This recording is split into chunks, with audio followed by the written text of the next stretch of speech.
watch the eyes, just like you do, of a man who desperately wants to care for his wife, but he has nothing left to give. We give hope where there is no hope. That in our industry we see high turnover and high burnout rate more than any other career because we all give out all the time. Compassion fatigue simply means that I am tired of caring. Somebody tell me right quick, why is it that you are here? Somebody tell me. Just raise your hand and tell me, why are you here doing what you do? Yes. To take care of others. Somebody else tell me. Why are you here doing what you do? Yes. I have a heart. I have a heart. Somebody else. Why are you doing what you do? Yes. Because I have a compassion for people that need it. Because I have a compassion for people who need it. But number one reason why we're here is because we care. And caring is something that we do to others.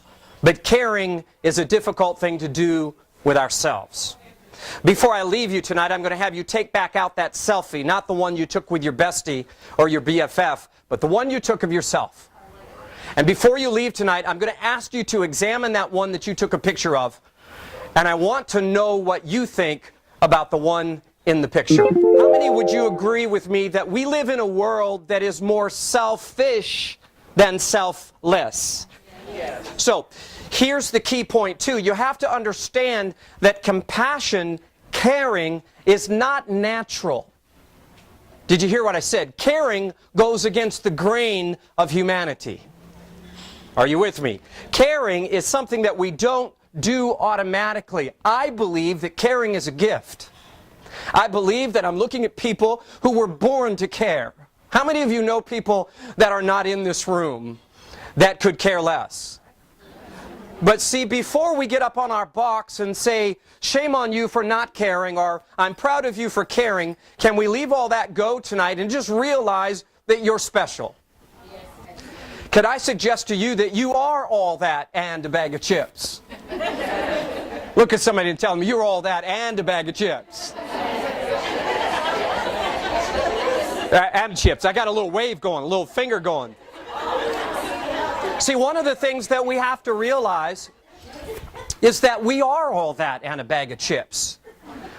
But friends, we grow up in a society that is okay when we dote on everybody else.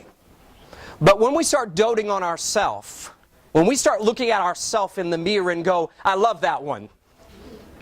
In light of the tragic death of Robin Williams, how tragic and how difficult is it to know that somebody with that much popularity and that much fame and that much money and that much influence was secretly dealing with hopelessness.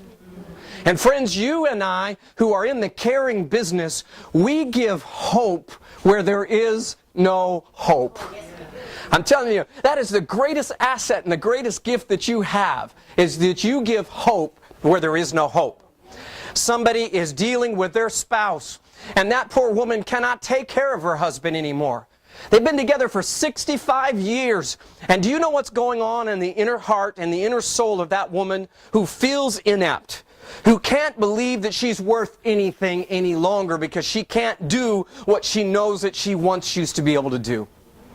And if you flip it around for the men in the room, it's harder on a man to be able to not care for his spouse than it is for a woman not to be able to care for her spouse. Are you with me? Because a man, we have this control freak stuff going on, right? We want to be in control. And I'm telling you, I've watched the eyes, just like you do, of a man who desperately wants to care for his wife, but he has nothing left to give. And here's my point to you tonight before you walk away too. You must learn how to take care of you. You must learn how to take care of you. On one side of my board, and I don't know if we can see it, what is the word? Compassion. The word is compassion, with a big old heart in the middle. That word compassion is what drives us. That word compassion is why we do what we do. And I just want to give you a definition of compassion, if I can, for you to take with you tonight. And this is why compassion drains us so much. Compassion is the sympathetic concern for the suffering or misfortune of others. That's why it's so hard on us. How many of you in this room would give anything to help somebody that you care for? Yeah, you do. And can I just tell you that, again, I'm going to run out of time. I know. Help me, Lord, help me. Friend, every time you give, every touch point you have, when you reach out and touch somebody, there's a part of you that comes out of you and goes into them. That's why it fatigues you so much. The other side of my board is compassion. The other side of my board is fatigue. Compassion means I love you and I care. Fatigue means I'm exhausted and I'm tired. Compassion fatigue, one of the things that I talk on all over the country, compassion fatigue simply means that I am tired of caring. And friend, if you have ever known that you are to care for somebody, and all of a sudden you wake up one morning and you're tired of doing what it is you know you're called to do, it can weigh heavily on you and your self-worth and your self-esteem.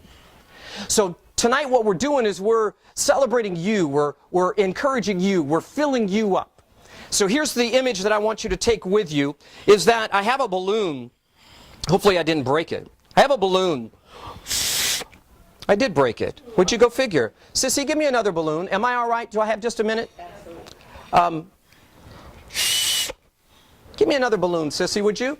Oh, I got him. You can't give him to me. That's my daughter, my 16-year-old daughter back there, Cammie. Everybody say hi, Cammie. Hi, Cammie. Awesome. One of the things that I begin to really get a visual on this is that compassion is expendable. Compassion. That was fun. Oh, that is really fun. Don't go to Costco and buy balloons. Are you with me? Do you have a balloon? Do you have a balloon? Thank you so much.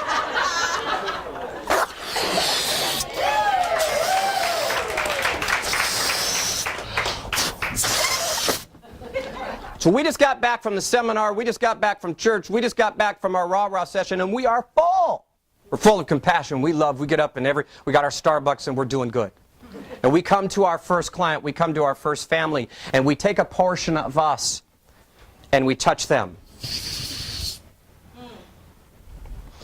And we go sit in our car and we get a breather, and all of a sudden we come back and now we're called upon again and we make that phone call. And as tears are pouring out of our face, what's happening? Fatigue. And all of a sudden we come to our next family and we have just a little bit in our tank, and they happen to have a story that's similar to ours, and all of a sudden we forget that we're a caregiver and we engage with another human being sharing our pain and our story, and by the time we're done we kind of look like this. But then the challenge is we're only at 10 o'clock in the morning. And we have 6 more hours to go. So my friend, what are you doing in between doing what you love to do to make sure that you don't run out of steam and care? Some people draw their own strength from giving. It's when they give, they feel better about themselves because they give. But one of the things that we need to be concerned about is that we are giving all day long to our families that we serve, but what about our families when we come home? Now all of a sudden I've watched through my tenure as a hospice chaplain that I'm giving, and I come home and my 10-year-old wants to go to the park and I say, that's interpreted, Daddy is exhausted, I don't have time. I give out, I come home. I give out, I come home. I give out, and I come home. And this is why it's so important that in our industry we see high turnover and high burnout rate more than any other career, because we all give out all the time. God, look at your selfie. And here's what I want you to, I need to close, I'm running out of time. Here's what I want you to remember. I want you to remember that you must put on your mask first before you put on the mask of someone else.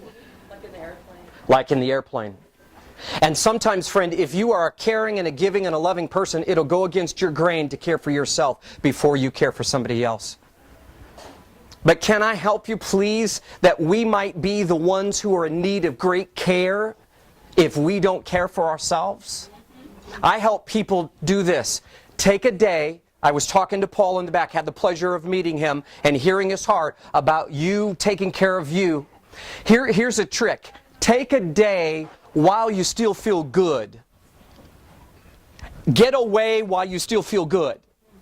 Don't wait until you need a truckload of people to come scrape you up off the street and help you back up before you take a vacation day. Why? Because your vacation is recovery time. You're sipping iced tea in bed, you're going, oh my God, and you've been through 7 days of oh my God, and all of a sudden you got to go back to work on Monday and you go, I didn't even have a vacation. Have you ever come back from your vacation and needed a vacation from your vacation? Yes. Yeah, of course. So what do we have to do? Here's a trick. When you feel fatigue, at the first moment of fatigue, I want you to ask for time away. Take time away. If you don't take time away, here's what I want you to do. In between patients, in between families, I want you to take a brisk walk around your car. I want you to get out. I have one of these for you. You can get it at the back. There's one for every one of you. I want you to keep this in your hand and go, I got to take care of me. You know what, Lord? I'm out of strength. Can you refill me? However you get replenished. Jumping jacks. However you get replenished.